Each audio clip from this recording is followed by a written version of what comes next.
আন্নাল কুওয়াতা লিল্লাহি জামিআ, সব ক্ষমতা কার জন্য?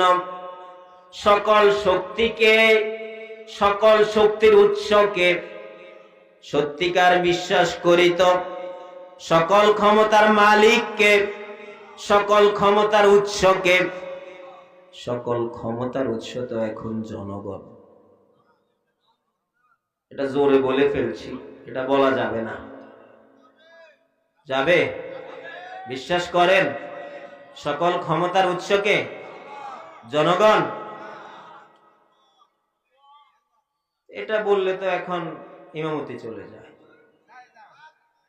কতজনের দলিল বাদ হয়ে গেছে, কত দলের দলিল বাদ হয়ে গেছে আল্লাহর সার্বভৌমত্বের স্বীকৃতি দেওয়ার কারণে। এখন আপনারা যদি বলি আবার বিপদে পড়েন।